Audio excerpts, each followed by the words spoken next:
من تمسك بسنتي عند فساد أمتي فله أجر 100 شهيد. صدق الله وصدق رسوله النبي الكريم ونحن على ذلك لمن الشاهدين والشاكرين والحمد لله رب العالمين. اللهم صل على محمد وعلى آل محمد كما صليت على إبراهيم وعلى آل إبراهيم إنك حميد مجيد. اللهم بارك على محمد وعلى آل محمد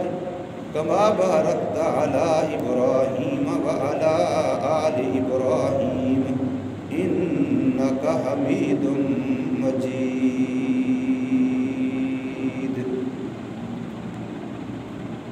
میری زندگی کا مقصد تیرے دین کی سرفرازی، میری زندگی کا مقصد تیرے دین کی سرفرازی، اسی لیے میں مسلمان، اسی لیے میں نمازی. نہ تو ہجر اچھا ہے نہ وصال اچھا ہے، نہ تو ہجر اچھا ہے نہ وصال اچھا ہے. یار جس حال میں رکھے بس وہ حال اچھا ہے. انسان اللہ تبارک و تعالیٰ کی مخلوقات میں سے سب سے اشرف بہتر برتر مخلوق ہے. اللہ تبارک و تعالیٰ نے اس کو پیدا فرماتے ہوئے اس کا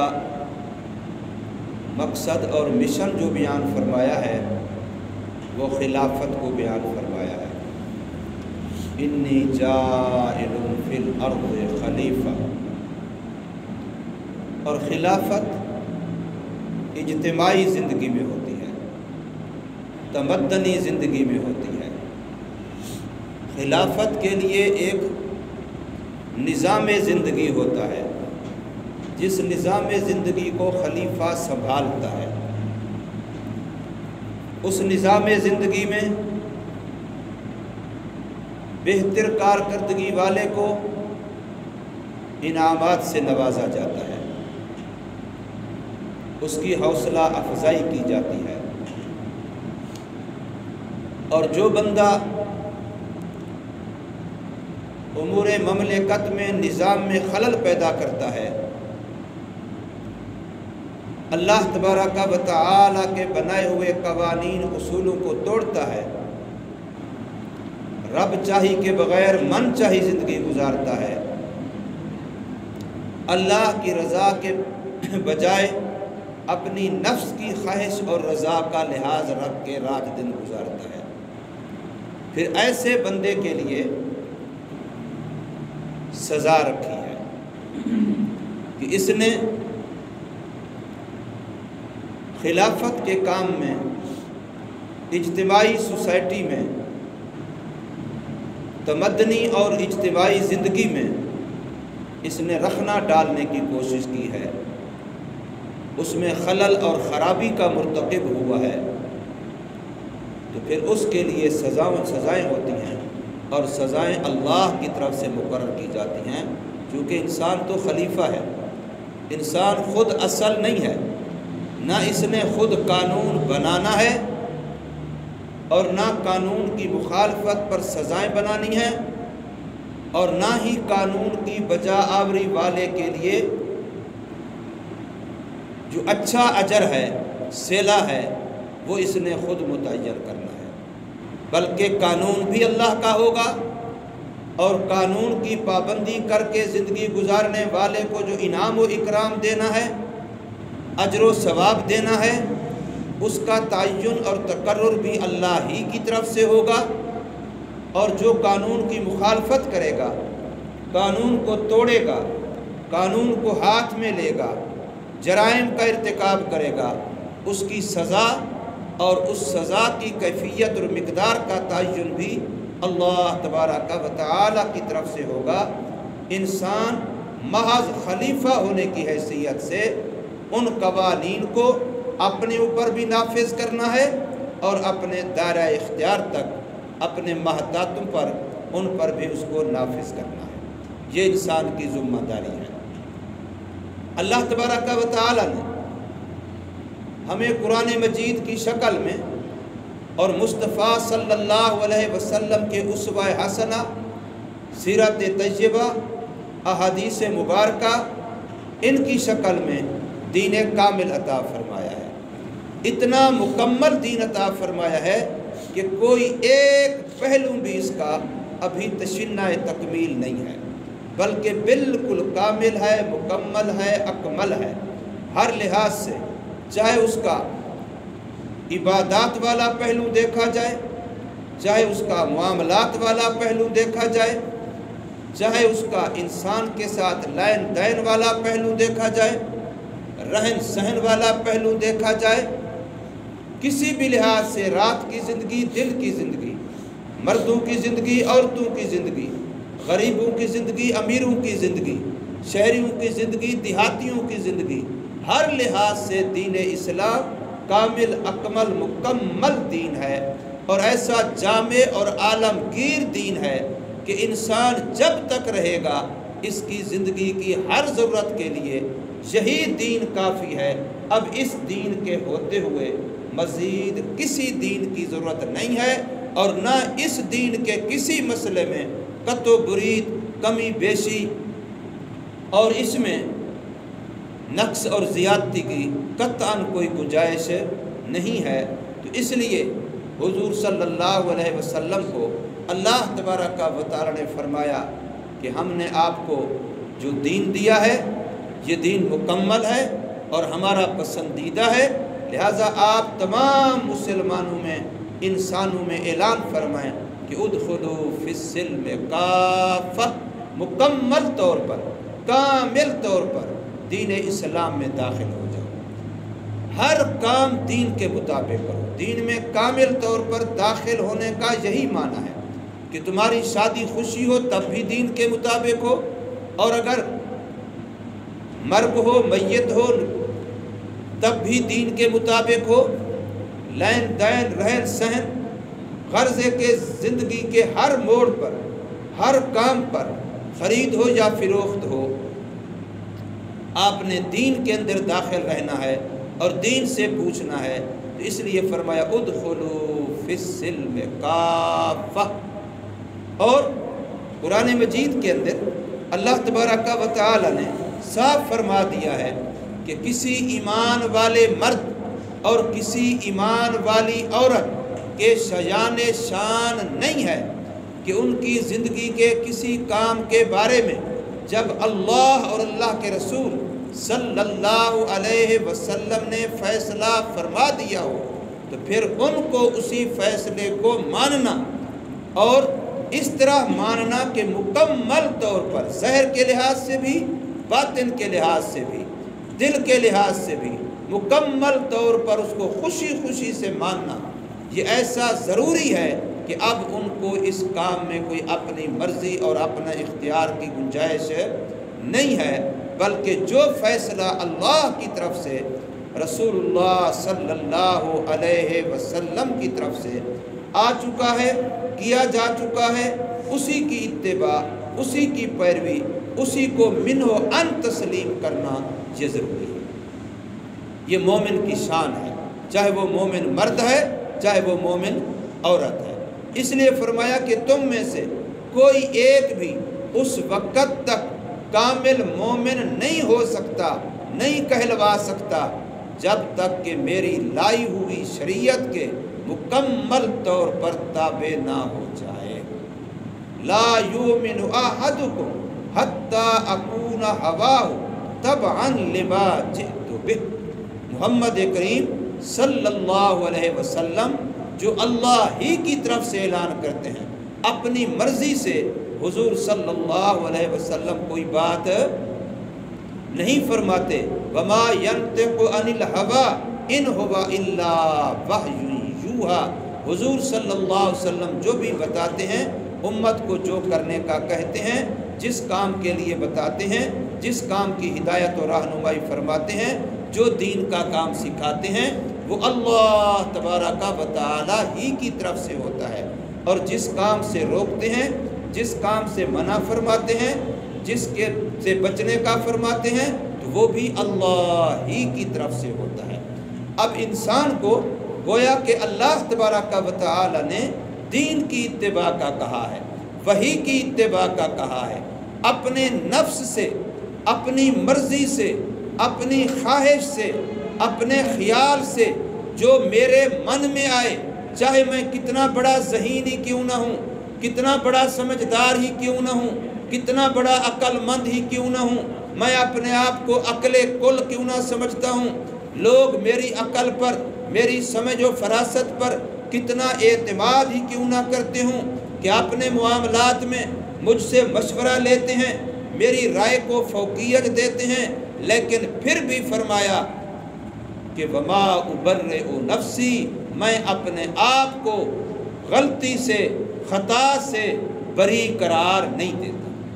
نفس خطا کھا جاتا ہے، انسان نسیان سے ہے، بھول اس کے مادے میں ہے، بھول اس کی فطرت میں ہے، بھول اس کی افرینش میں ہے، بھول اس کی طینت میں ہے، انسان بھول جاتا ہے۔ نفس انسانی کی حقیقت یہ ہے کہ ان النفس لامارۃ بالسوء، انسان اپنی ذات کے لحاظ سے برائی کی طرف زیادہ جاتا ہے۔ جب شریعت کی تابع داری کرتا ہے، شریعت کی پابندی میں آتا ہے، شریعت کی غلامی میں آتا ہے، تو اب انسان کا نفس سنور جاتا ہے، اب عادی بن جاتا ہے نیکی کا، اب اس کو گناہ سے نفرت ہو جاتی ہے، اب اس کو برائی لگتی ہے۔ ورنہ اگر انسان کو شریعت کے تعلیمات کا زیور نہ پہنایا جائے، انسان کو شریعت کے تحت میں نہ لایا جائے، تو انسان اپنی انسانی افرینش کے لحاظ سے، طینت کے لحاظ سے، اپنی خلقت کے لحاظ سے یہ برائی کی طرف جاتا ہے۔ اس لیے انسان کو نیکی کی طرف آنے کے لیے محنت کرنی پڑتی ہے، مجاہدہ کرنا پڑتا ہے، ریاضت کرنی پڑتی ہے، اپنے اوپر قبضہ کنٹرول کرنا پڑتا ہے۔ لیکن گناہ کی طرف جانے کے لیے، اس کی طرف جانے کے لیے کوئی محنت نہیں، اس کی طرف جانے کے لیے کوئی مجاہدہ نہیں۔ ادھر ایسے خود بخود ہی زبان سے جھوٹ بول دو، کان سے غلط سن لو، آنکھ سے غلط دیکھ لو، ہاتھ سے غلط کما لو، ہاتھ سے غلط خرچ کر دو، پاؤں غلط اٹھا لو۔ اب اس کے لیے ایسی گویا کہ نفس کے اندر انسان سمجھتا ہے کر گناہ رہا ہوتا ہے، کر اپنی بربادی رہا ہوتا ہے، کر اپنی تباہی رہا ہوتا ہے، اپنی قبر کے اندر آگ جلا رہا ہوتا ہے، لیکن کہے کیا رہا ہوتا ہے کہ مجھے مزہ آ رہا ہے، مجھے لذت آ رہی ہے، چس آ گئی ہے، گناہ کر رہا ہے، اور پتہ ہے کہ گناہ کی سزا میں ہی نے بھگتنی ہے، میرے گناہ کی سزا کسی اور نے نہیں بھگتنی۔ اپنے ہاتھ سے، اپنے پاؤں سے، اپنی زبان سے، اپنے کان آنکھ سے، اپنے وجود سے عمل کر کر کے اپنی قبر کو جہنم کی آگ کا ایندھن بنا رہا ہے، جہنم کا گڑھا بنا رہا ہے، لیکن کہے منہ سے کیا رہا ہے؟ وہ جی حرام کھاتے ہوئے چس آ رہی ہے، حرام کرتے ہوئے مزہ آ رہا ہے، حرام دیکھتے ہوئے لذت آ رہی ہے، حرام بولتے ہوئے لطف آ رہا ہے۔ کتنا انسان بیچارہ دیوانہ مجنون ہے، کتنا جہل اور پاگل ہے کہ اپنے ہاتھ سے، اپنی محنت سے، اپنے وجود سے، اپنے لیے جہنم کی آگ کی بھٹی تیار کر رہا ہے، اور اس میں کل اس نے خود ہی جلنا ہے۔ کوئی ایسا انسان ہوگا کہ اپنے ہاتھ سے ایک آگ جلائے؟ کس لیے جلا رہا ہے؟ یہ خود کو جلانے کے لیے۔ اس کو کوئی عقل مند کہتا ہے، اس کو کوئی سمجھدار کہتا ہے، اس کو کوئی دانا کہتا ہے، اس کو کوئی انسان، ایک ایسا انسان جس کا عقل و خرد کام کر رہا ہو قطعاً نہیں سمجھتا، یہی کہیں گے کہ اس وقت پاگل ہو گیا، اس کا دماغ کام کرنا چھوڑ گیا، اس لیے اس نے ایسی حرکت کی ہے۔ تو شریعت ہمیں ان چیزوں سے روکتی ہے کہ اپنی آنکھ کو ایسے استعمال نہ کرو جس سے کل تمہیں خود پچھتانا پڑے اور اپنی آنکھ کی وجہ سے جہنم کی آگ میں جلنا پڑے۔ اپنی زبان کو ایسا استعمال نہ کرو، جھوٹ نہ بولو، غیبت نہ کرو، دھوکہ نہ کرو، کسی کے گالی گلوچ نہ کرو، عیب جوئی نہ کرو، ورنہ کل تمہیں ہی اس کی سزا بھگتنی پڑے گی، خود اپنے لیے جہنم کی آگ اکٹھی کر رہے ہو، خود تمہیں ہی اس کی سزا سے دو چار ہونا پڑے گا۔ اب شریعت ہماری کتنی بڑی خیر خواہ ہے کہ اللہ فرماتے ہیں کان تو میں نے مفت دیا ہے، لیکن تو اس کان سے غلط سن کر کے، تو اس کان سے حرام کے مزے لے کر کے، حرام کے چسکے لے کر کے، حرام کو سن کر کے اپنی قبر کو جہنم کی آگ سے بھر رہا ہے، اپنی قبر کو جہنم کا گڑھا بنا رہا ہے، اپنے لیے جہنم کا ایندھن اکٹھا کر رہا ہے۔ کتنا تو پاگل ہے کہ اللہ کا مفت کا دیا ہوا انعام کان کی شکل میں، آنکھ کی شکل میں، زبان کی شکل میں، ہاتھ پاؤں کی شکل میں، رزق مال کی شکل میں، صحت و سلامتی کی شکل میں اللہ نے دیا ہے، مفت میں دیا ہے، کچھ لے کے نہیں دیا ہے، انعام کیا ہے۔ تو بندہ انعام کی، گفٹ کی تو قدر کرتا ہے، اس کو یوں بیکار غلط استعمال تو نہیں کرتا۔ ہاں وہ بندہ جس کا عقل ہی کام نہ کرے، جو بے وقوف کہلائے، مجنون کہلائے، دیوانہ کہلائے، اس کو سفیہ کہو، بے وقوف کہو، کم عقل کہو، وہ تو ایسا کرے گا، لیکن کوئی عقل والا انسان کبھی ایسا نہیں کرے گا۔ اس لیے میرے بھائیوں، شریعت ہماری خیر خواہ ہے، شریعت ہمیں کہہ رہی ہے 14ویں پارے کی 13ویں پارے کی پہلی لائن میں اللہ فرما رہے ہیں وَمَا أُبَرِّئُ نَفْسِي إِنَّ النَّفْسَ لَأَمَّارَةٌ بِالسُّوءِ، کہ اللہ نے جو آپ کو نفس دیا ہے، جو اللہ نے آپ کے اندر چاہتے رکھی ہیں، اللہ نے جو آپ کے اندر خواہشات رکھی ہیں، نفس کسی گوشت کی بوٹی کا نام نہیں ہے، نفس کسی جسم کے حصے کا نام نہیں ہے، نفس سے مراد وہ خواہشات ہوتی ہیں، وہ اندر سے پیدا ہونے والی تمنائیں ہوتی ہیں، وہ چاہتے ہوتی ہیں جو شریعت کے مقابلے میں کھڑی ہوتی ہیں، جو اللہ کے قانون کے مقابلے میں کھڑی ہوتی ہیں، جو خدا کی بغاوت پر بندے کو تیار کر رہی ہوتی ہیں، اس کا نام نفس ہے۔ جو من چاہی کرتا ہے یہ نفس کے پیچھے چل رہا ہے، آنکھ کو بھی اپنی مرضی سے، زبان کو بھی اپنی مرضی سے، کان کو بھی اپنی مرضی سے، جو اللہ نے مال رزق دیا، محنت کر کے کمایا، خون پسینہ لگا کے کمایا، وقت لگا کے کمایا، اور مالکوں کی باتیں سن سن کر کے کمایا، اور وہ 4 پیسے کمائے اور اس کو غلط خرچ کر رہا ہے، اور غلط خرچ کر کے اپنی آخرت بھی برباد کر رہا ہے۔ کتنا بڑا دیوانہ ہے کہ آج پیسہ کمانا کوئی آسان ہے، کسی کے پاس کام کرنا کوئی آسان ہے، ان کی کیا کچھ باتیں سننی پڑتی ہیں، کیا کچھ نخرے سہنے پڑتے ہیں، لیکن کتنا بے وقوف ہے وہ بندہ جو اتنی محنت سے کمایا ہوا، رات دن کی شفٹیں لگا کے کمایا ہوا، اور اپنی جان مار مار کے کمایا ہوا، اپنی ساری صلاحیتیں لگا کر کے جو 4 پیسے کمائے، ان کو جا کر کے پھر اس طریقے سے خرچ کر رہا ہے کہ اب قبر بھی خراب ہو جائے، آخرت بھی خراب ہو جائے، قیامت میں بھی میں اس کی وجہ سزا کا حقدار ہو جاؤں۔ کتنا بڑا کام عقل ہے یہ انسان۔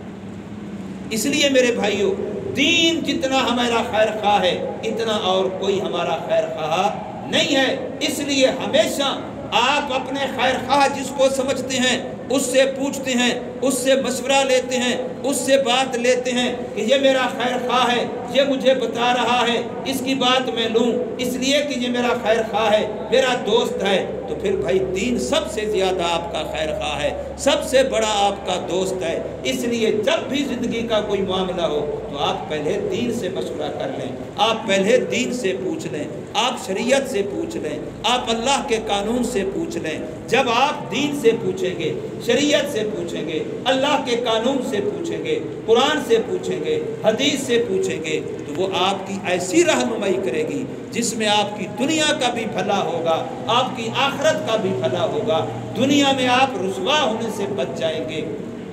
آپ کو عزت مل جائے گی، آپ کو شان و شوکت مل جائے گی، آپ دنیا کے اندر لوگوں کے سامنے بھی سرخرو ہو جائیں گے، اور کل قیامت کے دن بھی اللہ کے سامنے بھی آپ سرخرو ہوں گے، آپ کامیاب ہوں گے، آپ کو اللہ تبارک و تعالیٰ کے ہاں انعام و اکرام ملے گا۔ رب کائنات نے یہ جو دین بنایا ہے، شریعت بنائی ہے، ہمیں اس مقصد کے لیے دی ہے کہ تم خلیفے، تمہارا کام دین بنانا نہیں ہے، تمہارا کام اپنی زندگی کے اصول بنانا نہیں ہے، اللہ کے بنائے ہوئے اصولوں کو اپنے وجود پر لاگو کرنا، اللہ کے بنائے ہوئے قانون کو اپنے وجود پر نافذ کرنا ہے۔ پھر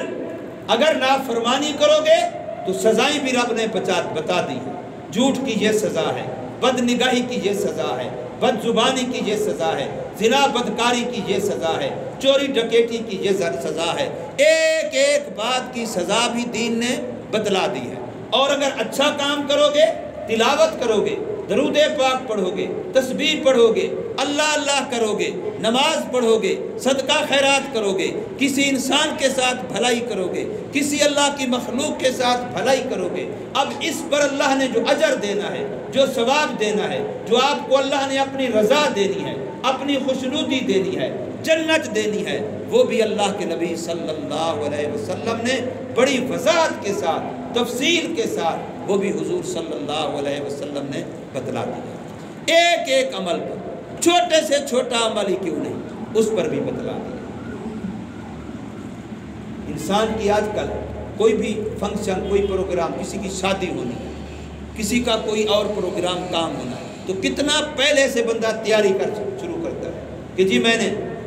بچے کی شادی کرنی ہے، بچی کی شادی کرنی ہے، اپنی شادی ہے، بندہ کتنا پہلے سے تیاری کرنا شروع کر دیتا ہے۔ تو ہم لوگ آخرت کی طرف جا رہے ہیں، کوئی پتہ نہیں کس وقت کس کی موت آ جائے۔ جوانوں کے جنازے ہمارے سامنے اٹھ رہے ہیں، بچوں کے جنازے ہمارے سامنے اٹھ رہے ہیں، مردوں کے جنازے اٹھ رہے ہیں، عورتوں کے جنازے اٹھ رہے ہیں، غریبوں کے جنازے اٹھ رہے ہیں، امیروں کے جنازے اٹھ رہے ہیں۔ ہسپتالوں میں جا کے دیکھو، ہسپتال بھرے پڑے ہیں، کس حال میں بیچاروں کی راتیں گزر رہی ہیں، کس حال میں بیچاروں کے دن گزر رہے ہیں۔ کسی قبرستان میں دیکھو، ذرا ایک منٹ کے لیے کھڑے ہو کے سوچو، یہاں کیسے کیسے لوگ سوئے ہوئے ہوں گے، ان کے دلوں میں کیا ارمان ہوں گے، کیا حسرتیں ہوں گی، کیا ان کی خواہشیں ہوں گی، کیا کیا پروگرام بنائے ہوں گے، کیا کیا منصوبے بنائے ہوں گے۔ لیکن آج من و من مٹی کے نیچے بے جار و مجدگار پڑے ہیں، جہاں ان کا کوئی نہیں ہے سوا ان چند نیکیوں کے جو دنیا میں خود کر کے آئے تھے۔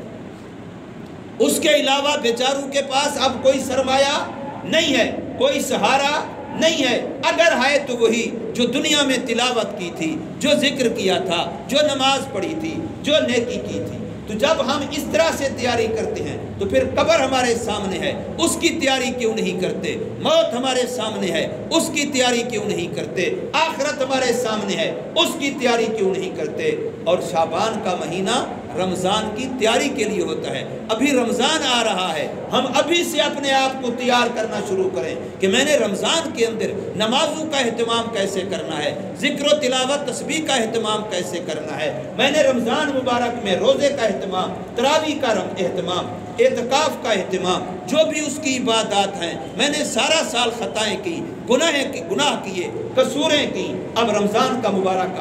مہینہ آ رہا ہے، اللہ سے دعا کریں، یا اللہ صحت کے ساتھ عطا فرما دے، ایسا نہ ہو کہ میں بیمار ہو جاؤں، یا اللہ مجھے حیاتی زندگی وہاں تک دے دے کہ مجھے موقع مل جائے، میں اس رمضان کو اپنی پچھلی زندگی کی بخشش کا ذریعہ بنا لوں، جو کچھ مجھ سے آج تک ہوا ہے وہ سارا میں اللہ سے معاف کرا لوں۔ اس رمضان کی محنت کی برکت سے اللہ سے دعا بھی کریں اور آنے والے رمضان کے لیے ابھی سے تیاری بھی کریں۔ اللہ تبارک و تعالی ہم سب کو عمل کی